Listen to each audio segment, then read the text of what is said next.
Ya, pemirsa, nama Budi Aris Setiadi ini disebut dalam dakwaan kasus perlindungan ataupun pengamanan situs judi online yang saat ini tengah berlangsung sidangnya atau pada 14 Mei lalu di Pengadilan Negeri Jakarta Selatan. Bahkan nama Budi Aris Setiadi ini disebut-sebut mendapatkan bagian hingga 50%, pemirsa. Lantas betulkah keterlibatan Budi Ari dalam pengamanan situs judi online tersebut? Dan akankah Budi Ari ini dihadirkan dalam persidangan? Serta bagaimana sikap pemerintah dalam menanggapi hal ini, pemirsa? Malam hari ini kita akan membahasnya bersama dengan sejumlah narasumber yang sudah bergabung bersama kami di Apa Kabar Indonesia Malam. Ada Pak Yunus Hussein, mantan Ketua PPATK dari 2002 hingga 2011. Pak Yunus, ya betul ya, selamat malam Pak Yunus. Ya, sehat ya Pak? Alhamdulillah. Terima kasih sudah hadir Pak malam hari ini. Dan juga bergabung bersama kita ada Mas Freddy Alek Damanik dari Projo. Mas Alek, apa kabar? Sehat Mas? Alhamdulillah sehat. Terima kasih sudah hadir di Apa Kabar Indonesia Malam. Dan juga bergabung bersama kita ada pakar hukum pidana, ada Pak Ahyar Salwi. Pak Ahyar, apa kabar? Baik kan? Sehat ya Mas, sehat ya Pak ya. Baik.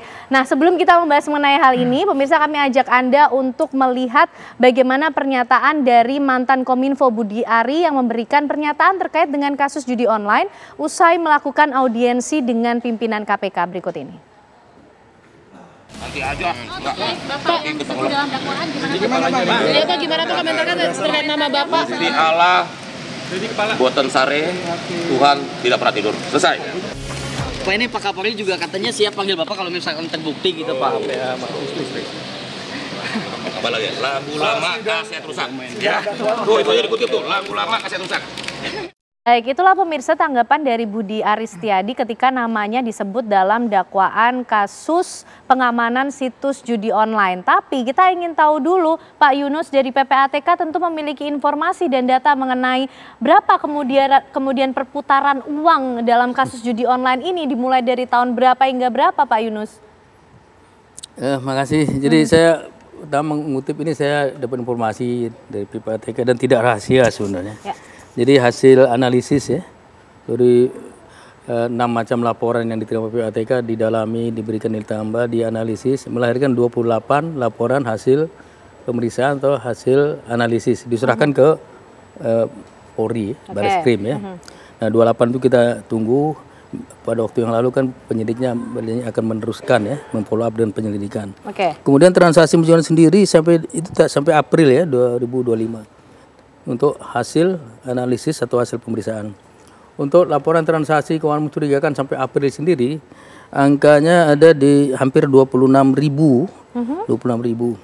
Nah kalau bicara omset, dulu pernah ditayangkan di sini, betul. Masih ada nggak?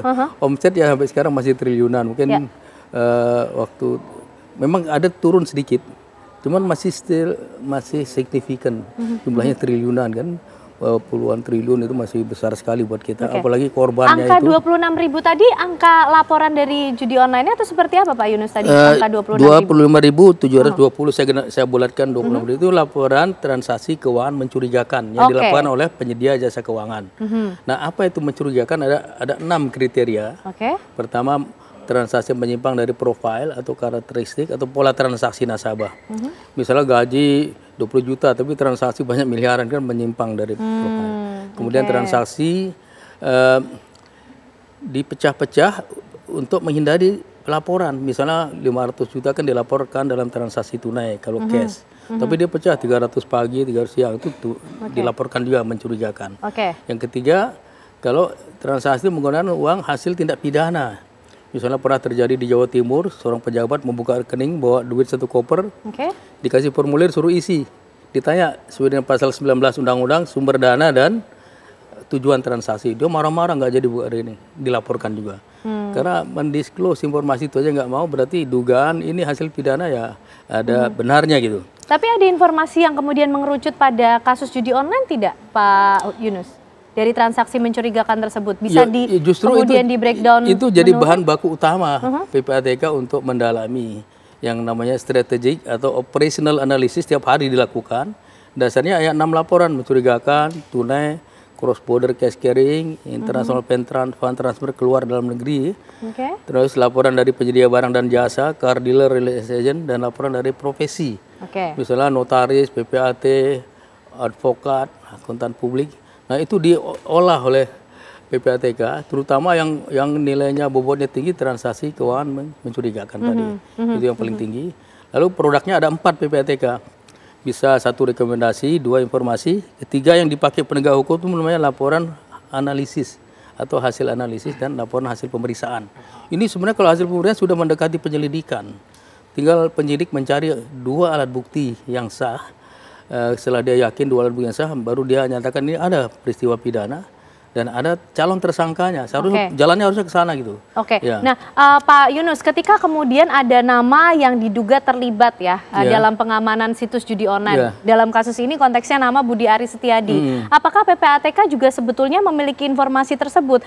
By name, by address, siapa kemudian yang menerima aliran dana itu? Apakah betul juga dari judi online begitu? Ya, sepanjang dia punya rekening di bank ya. Dan kalau udah dilaporkan pasti PPATK tahu dan bisa meminta profil lengkap dari si oknum atau orang yang bersangkutan gitu. Kalau nggak diberikan, PPATK bisa aktif, bisa meminta, bisa memeriksa. Jadi nggak ada rahasia bank untuk PPATK, sebenarnya pasal 45, 8/2010, dia bisa meminta. Bisa memeriksa, mengaudit bisa. Jadi cukup mudah sebetulnya untuk membuat terang aliran dana ini dari mana begitu? Dari PPATK bisa lihat dari mana dan kemana. Minimal 2 step. Tapi kalau duitnya jalan terus ya diikuti terus gitu. Tapi umumnya di Indonesia tidak banyak jalan kemana-mana. Tidak lama biasa masuk septic tank juga. Baik. Nah, Pak, PPATK ini kan juga melakukan analisis. Kalau nama Budi Aris Setiadi ini diduga mendapatkan bagian 50%. Ini PPATK juga sebetulnya memiliki akseskah untuk melihat ini dari periode kapan, rutin atau tidak, kemudian mendapat bagiannya itu bisa dilakukan PPATK, Pak? PPATK bisa punya akses ya. Tadi saya sebutkan, selain menerima, dia bisa aktif meminta, bisa aktif mengaudit ya. Dan kalau udah ada hasil analisis atau hasil pemeriksaan, dia serahkan ke penyidik. Dalam hal ini penyidiknya kepolisian kalau perjudian ini. Kepolisian saja. Baik. Mas Alek, PPATK sebetulnya bisa menghadirkan informasi-informasi ketika kemudian dibutuhkan dalam pengungkapan sebuah kasus. Nah, kali ini ada kemudian bagian dari projo di nama Budi Aris Setiadi terseret atau disebut dalam dakwaan kasus pengamanan situs judi online. Seperti apa Mas Alek melihatnya? Ya, terima kasih. Jadi saya perlu di sini sebetulnya klarifikasi ya atau menjelaskan. Yang saya jelaskan ini berdasarkan dakwaan. Dakwaan 4 terdakwa yang disebut tadi. Ya, bukan pendapat saya, ya, bukan juga pendapat Budiari, bukan. Tetapi di dakwaan itu ya tidak ada disebutkan Budiari itu diduga ya menerima 50% bagian. Tidak ada seperti itu. Yang ada di dakwaan itu adalah keempat terdakwa ini berkumpul, bertemu di suatu tempat, kemudian mereka tulis bagian si A segini, si B segini, si C segini, termasuk mereka tulis bagian Budiari segini. Artinya tanpa diketahui oleh Pak Budiari? Iya, 50%. Dalam hal kesepakatan mereka itu, kong kali kong mereka itu, Budiari sama sekali tidak tahu menau. Budiari tidak pernah memerintahkan kesepakatan itu, apalagi menerima. Tidak pernah sama sekali, itu yang pertama. Yang kedua, tidak ada juga saksi-saksi, keterangan terdakwa, baik di penyidikan, keterangan saksi misalnya, kemudian fakta dan alat bukti yang mengkonfirmasi kebenaran tentang pembagian mereka ini, gitu loh. Nah, oleh karena itulah, di dakwaan juga justru disebutkan di dakwaan itu yang menerima 50% itu adalah si Zulkarnain Tony itu di dakwaan. Jadi tidak ada sama sekali Budiari mengetahui maupun menerima. Jadi ya publik harus mudah-mudahan mengerti dengan penjelasan ini, terklarifikasi. Jadi kami tegaskan sekali lagi, di dakwaan itu tidak ada yang menyebutkan Budiari mengetahui pertemuan atau kesepakatan itu, tidak ada juga mengatakan Budiari menerima. Oke, itu Gitu. itu kemudian klarifikasi mengenai pembagian 50% itu ya, Mas ya? Saya jelaskan dakwaan. Oke, Saya ya, yang ada jelaskan dakwaan. Oke, ya. Jadi sekali lagi di dakwaan tidak ada menyebutkan Budiari diduga menerima. Ya, betul. Ya, itu yang Gitu coba loh. untuk diklarifikasi ya, mengenai poin pembagian 50%-nya. Iya kan, yang dijelaskan mengenai itu. Iya, bahwa itu cuma omon-omon Ya, mereka. oke, Ya, baik. bisa juga jual-jual nama menteri. Ya, itu yang diduga seperti disampaikan. itu. Oke, Ya. baik Mas Alek. Pak Ahyar, ini bagaimana ketika kemudian kita melihat keabsahan dari dakwaan yang kemudian menyebut nama Budiari Setiadi di situ? Bagaimana kita memberikan poin dari dakwaan tersebut yang kemudian kan ini didapatkan dari pihak kepolisian, kata jaksa, begitu Pak Ahyar? Ya tentu kalau semua berkas itu pastilah didapatkan melalui penyidik. Ya. Nanti dia lakukan penyidikan, dibuatlah berkas perkara, nanti diserahkan penerapan tahap pertama, semua berkas perkara mereka, BAP, keterangan saksi, ahli mereka serahkan ke sana. Tentu apakah lampiran itu di dalam berkas perkara itu semua orang yang diperiksa ada. Semua berkas tahapan alat bukti ada. Kemudian juga ada kesimpulan dari penyidik. Kira-kira pasal berapa yang akan dipakai, inilah yang mereka serahkan kepada penuntut umum. Nanti mereka jelas apakah ini sudah lengkap atau dikembalikan lagi. Kalau sudah lengkap, tentu apa yang harus kita artikan, maknai, semua yang diberikan oleh pihak kepolisian itu haruslah menjadi bahan landasan untuk dibuktikan nanti di dalam tahap pembuktian di pengadilan. Nah, tadi ada disebut-sebut nama Pak Ari. Sejauh mana saya tidak membaca dan saya juga tidak mendengar ketika jaksa membacakan dakwaannya itu sehingga tidak tahu persis. Nah, tapi kalau menurut saya ini perlu diselesaikan secara hukum. Ya. Untuk Pak Ari juga manfaatnya begitu. Kalau tidak, mereka yang tadi Bung Alek mengatakan mereka berkongkong-kongkong, omon-omon, 30, 20, ya, 50. Kan ini kan. Nah, ini kan ada nggak itu dilampirkan sebagai alat bukti? Ini surat nih, jatuhnya alat bukti ini dalam berdasarkan pasal 184 KUHP kan, dia jatuh surat nanti. Bagaimana juga keterangan orang yang berempat ini tadi? Ada nggak menyebut? Kalau ada yang kayak begitu, dia juga sebagai bukti saksi. Ini yang harus. Kalau tidak, Pak Ari harus menginikan mereka menurut secara hukum. Ini adalah pencemaran nama baik atau fitnah. Kan itu yang harus dilakukan. Kalau nggak dilakukan, ini menggantung nih Ken. Orang mengatakan iya nggak sih. Jadi kalau secara hukum tuntaskan ini. Saya berharap kalau memang ada di dalam BAP sekiranya, mudah-mudahan tidak. Ini JPU meminta penyidik. Tolong di dalam ini. Benar atau tidak? Kalau nggak benar, nggak ada ini, hentikan. Nggak ada Pak. Harus diberikan keterangan ke publik. Sehingga nggak ada beban buat Pak Ari. Kalau enggak ini bisa digoreng-goreng nanti. Kan beliau adalah Pak Budiari perlu dihadirkan dalam persidangan juga kalau Pak per hari lain, nggak maksud saya nih upaya dari segi Pak Ari berkepentingan juga untuk clear ini. Nggak benar loh, kamu omon-omon. Kalau itu beliau nanti nggak cukup dengan klarifikasi saja. Laporkan orang itu pencemaran nama baik atau fitnah. Ya kan itu dilakukan. Betul. Ada itu terbukti nanti, baru ini dibuktikan. Buat beliau aman, kan karir beliau ini masih panjang ke depan. Kalau nggak nanti mau maju apa lagi, dibuka lagi orang-orang ini. Kan begitu di Indonesia kan. Nah begitu juga penegak hukum, supaya jangan ada nanti pikiran yang negatif dari masyarakat terhadap hukum, ada yang dilindung-lindungi, proseslah secara hukum transparan. Kalau nggak SP3, kalau nggak dihentikan penyelidik, nggak ada nih. Nggak ada Pak Ari. Harus ada di dalam sistem peradilan pidana itu menurut saya. Kita akan bahas lebih lanjut mengenai kemudian bagaimana langkah-langkah hukum yang bisa dilakukan ya dalam kasus ini, termasuk kita juga ingin tahu PPATK nanti artinya juga punya data cukup detail ya Pak mengenai nama atau aliran dana kemana saja ini bergeraknya. Tapi dijawabnya nanti ya Pak Yunus dan juga Bapak-Bapak sekalian, usai jeda kami kembali untuk Anda.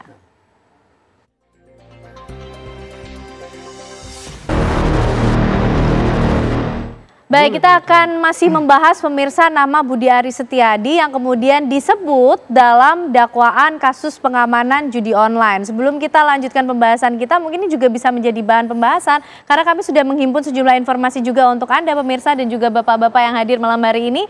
Ini kemudian dakwaan bagi-bagi komisi jaga situs judol yang dikaitkan dengan nama Budi Aris Setiadi. Oktober 2023, Budi Ari meminta Zulkarnain Apriliantoni mencarikan seseorang yang mampu mengumpulkan data situs judol. Apriliantoni perkenalkan Budi Ari kepada Adi Kismanto. Ini kita coba hadirkan ya isi dakwaannya juga ya Mas Alek ya. Kemudian Adi mempresentasikan sebuah alat crawling data yang mampu mendeteksi situs-situs judi online. Berkat atensi Budi Ari, Adi menjadi tenaga ahli di Kemenkominfo. Ini lagi-lagi isi dakwaan ya, yang kemudian ada dalam persidangan yang sudah berlangsung. Nah, tugas Adi ini mengumpulkan dan juga melaporkan tautan situs judi online kepada Kepala Tim Takedown, yaitu Riko Rasota Rahmada untuk dilakukan proses pemblokiran. Komdigi ya? Ya. Nah, pada Januari hingga Maret 2024, pemirsa, situasi berubah menjadi praktik suap. Alwin, Denden, Muhrijan alias Agus, Muklis, Adi dan Apriliantoni justru diduga bekerja sama dalam menjaga situs-situs judi agar tidak diblokir. Nah, awalnya Alwin memberikan uang koordinasi sebesar 280 juta rupiah kepada Denden, tapi Muhrijan menekan Denden dengan permintaan uang sebesar 1,5 miliar, lebih besar kemudian dari angka yang diminta. Setelah itu mereka sepakat bekerja sama. Muhrijan menawarkan komisi 20% kepada Adi dan memberikan jatah 3 juta rupiah per situs judi kepada Apriliantoni. Setelah bekerja sama, Muhrijan dan Apriliantoni bertemu di sebuah kafe per Grams untuk membahas lebih lanjut soal tarif penjagaan situs judi online. Nah, kemudian mereka sepakat skema pembagian keuntungan yakni Adi Kismanto menerima 20%. Nah, ini poin yang krusial tadi ya Mas Alek yang kita bahas. Apriliantoni 30% dan Budi Aris Setiadi mendapat 50% dari seluruh situs yang tidak diblokir. Sekali lagi ini isi dakwaannya ya. Pemirsa yang coba kami hadirkan ya Mas Alek dan juga Pak Ahyar mungkin juga bisa menjadi perhatian kita semua. Nah, di sini mungkin kembali kita pengen berangkat dari Pak Yunus dulu Pak, mengkonfirmasi ulang mengenai data transaksi yang kemudian berkaitan dengan kasus judi online itu sendiri di Indonesia. Angkanya sudah sampai berapa banyak Pak? Berapa triliun Pak Yunus? Ya, tadi kan udah dikutip sekitar 1.200 triliun. Tapi saya baru saja tadi sore telepon salah satu deputi yang menangani, angkanya udah turun sedikit ya walaupun masih signifikan. Cuman yang disebut uang pengamanan situs itu memang ada diminta oleh oknum-oknum terutama dari luar yang punya pengaruh terhadap orang lain. Ini angkanya ya Pak Yunus yang kita coba hadirkan. Volume nilai transaksi. Jadi dari 1.200 triliun ada penurunan dari informasi terakhir yang didapatkan? Saya dengar tadi masih ada penurunan sedikit walaupun sebenarnya buat kita turun sedikit itu masih triliunan itu masih angkanya masih besar ya. Dan kenapa mereka tetap besar ya? Kenapa tetap ada transaksi? Karena tadi ada jasa pengamanan situs diberikan oleh oknum-oknum tadi yang dibayar juga oleh si bandar-bandar si pemain judi ini gitu. Oke, yang saat ini sidangnya tengah berlangsung. Sebagian kecil itu. Sebagian kecil itu. Hanya segelintir aja, paling baru 5 orang gitu. Nah, artinya praktik-praktik suap yang dilakukan oleh bandar-bandar judi online ini kepada oknum-oknum yang kemudian bisa melindungi mereka ini juga sudah berlangsung sudah lama begitu Pak? PPATK juga memiliki informasi itu masih ada, masih berlangsung karena itu masih survive ini web ini ya, aplikasi-aplikasi ini. Dan mereka masih merasa dapat untung dan masih bisa membayar uang pengamanan tadi gitu. Karena apa dia belum turun secara signifikan jumlahnya ini, termasuk katakanlah transaksi mencurigakan yang sampai April tadi ada sekitar 26.000. Hasil PPATK masih cukup tinggi sebenarnya. Yang kita tunggu adalah follow up dari penyidik. Langsung lakukan penyelidikan, cari bukti permulaan. Kalau ada silakan saja yang melakukan. Kalau perlu pemain jangan dianggap korban saja. Pemain itu kalau secara hukum bisa dimintain pertanggungjawaban juga secara pidana. Nah pemain susah tersentuh di sini, hampir tidak, jarang ya Bandar itu juga susah. Bandar itu banyak di luar. Yurisdiksinya berbeda dengan penyidik kita. Kita susah menjangkau di luar. Misalnya di Kamboja misalnya. Harus walaupun ada MLA ASEAN, tapi kita susah kalau menegakkan hukum, alat bukti, hasil kejahatan ada di luar, sulit sekali. Oke, baik Pak Yunus. Mas Alek, kita melihat tadi isi dakwaannya ya sudah bersama-sama. Nah, lagi-lagi ini berdasarkan hasil penyidikan yang sudah dilakukan oleh pihak kepolisian terhadap para terdakwa. Bagaimana Mas Alek? Iya kan, seperti saya katakan tadi, udah dibacakan, nggak ada kan Budi Ari mengetahui pertemuan itu. Karena apalagi kesepakatan dari para terdakwa sendiri. Kesepakatan mereka saja, omon-omon mereka saja. Nah, dari yang dibacakan tadi juga saya sampaikan, jadi jelas di situ. Gini ya. Di situ tadi dari Januari, itu sampai bulan apa tadi itu sampai April mereka sudah melakukan itu. Budi Ari belum ada di situ. Budi Ari itu masuk Juli. Juli itu Budi Ari masuk, presiden perintah tugasnya itu prioritas cuma 2. Ya, pertama berantas judi online, yang kedua bereskan BTS kan itu. Nah kemudian dengan harus kerja cepat karena cuma 1 tahun 3 bulan, ya tugas ini berat. Jadi beliau itu memanfaatkan semua resources yang ada, pertemanan segala macam untuk membantu dia. Ya, bagaimana caranya memberantas judi online ini, termasuk pertemanan. Makanya dia itu terkonek lah sama si Zulkarnain Antoni tadi. Oke, dia datang. Dia datang, saya mampu, saya punya orang, saya punya adik-adikan, ya itu yang si AK tadi itu, ya bisa. Kemudian dipresentasikanlah itu. Persentasikan, bukan di depan dia saja, di depan semua pejabat Kominfo dipresentasikan. Dan memang benar, kalau selama ini Kominfo itu cuman mampu memblokir 10.000 Pak, ya, si AK itu mempresentasikan mampu 50.000 sampai 100.000. Akhirnya ditunjuk ini hacker nih orang, masih muda. Ya, akhirnya direkrut lah ini. Ya, direkrut, kemudian kerja baik. Kerja baik.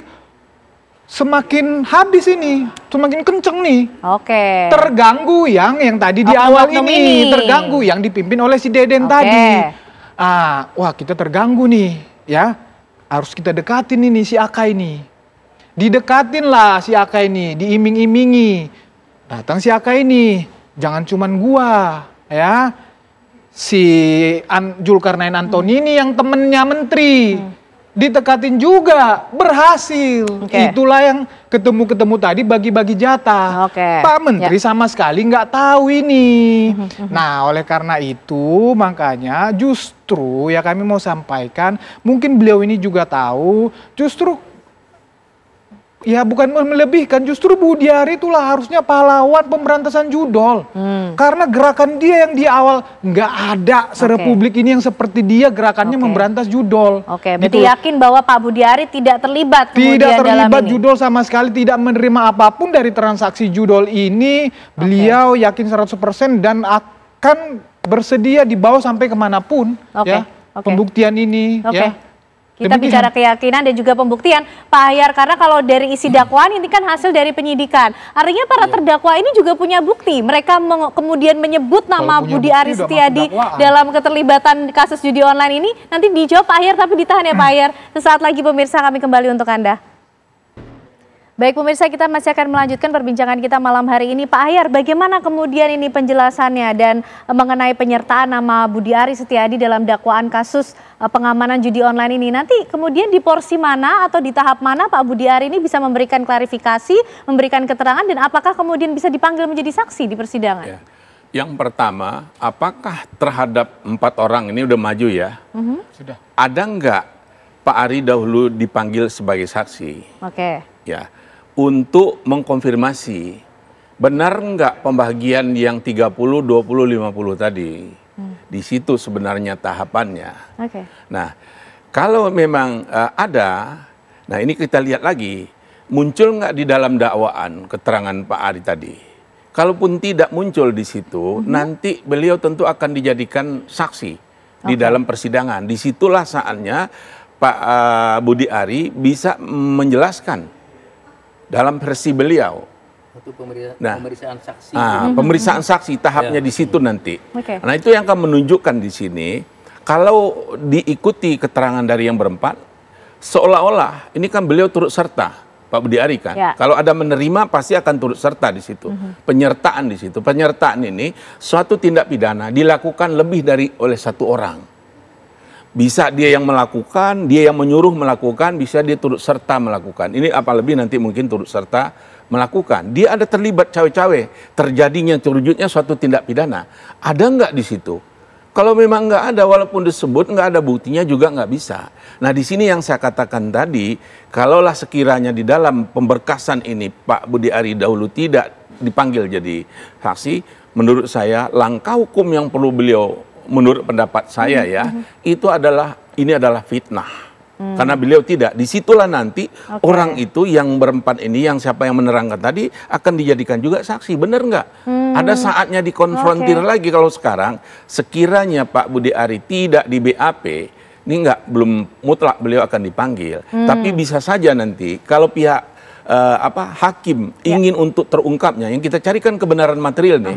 Nah, yang tadi kan formil, yang ada surat tadi kan ada tertulis, mungkin yang tadi itu mungkin ya, tertulis itu ada. Nah itu kan formalitas. Material nanti adalah lebih ke keterangan saksi, dikonfrontir. Perlulah dipanggil nanti Pak Ari di situ. Dia untuk perlu juga memberikan kesempatan benar tidak. Hakim punya kapasitas untuk memanggil Pak Budi Ari ya? Beliau tinggal nanti hakim menggunakan itu atau tidak.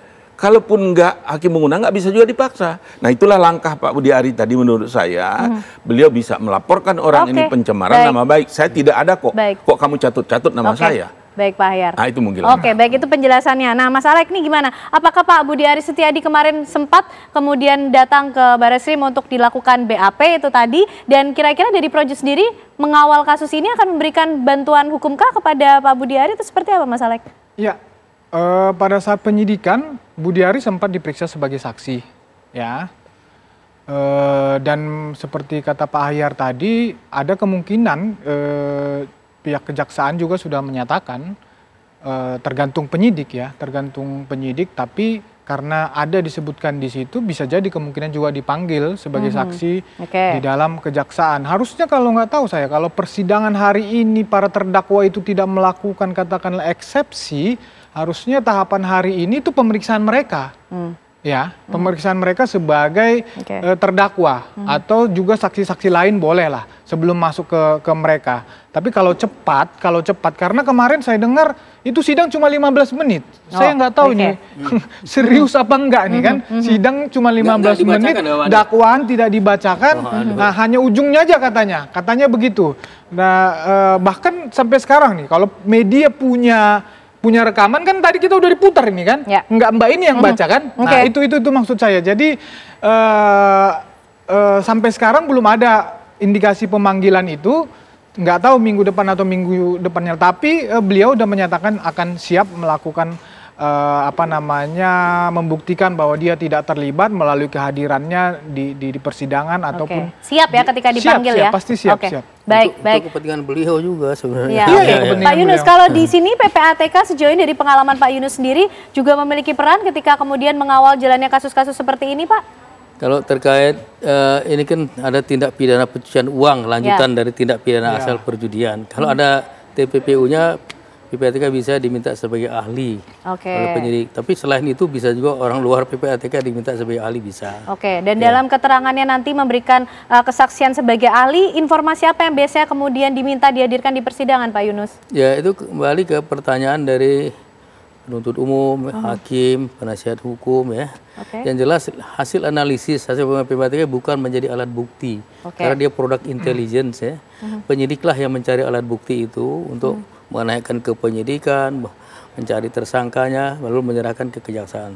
Jadi surat PPATK itu bukan alat bukti sama sekali. Hasil analisis atau hasil pemeriksaan bukan alat bukti. Baik, ini sudah berjalan sidangnya, sudah memasuki ranah hukum. Kita tinggal ikuti bagaimana nanti kemudian ujung dari pengungkapan kasus tentunya dari pengamanan situs judi online yang masih kita perangi bersama. Terima kasih Bapak-bapak malam hari ini sudah bergabung bersama kami di Apa Kabar Indonesia Malam. Pak Yunus, Mas Alek, Pak Ahyar, terima kasih malam hari ini sudah bergabung. Sehat selalu semuanya.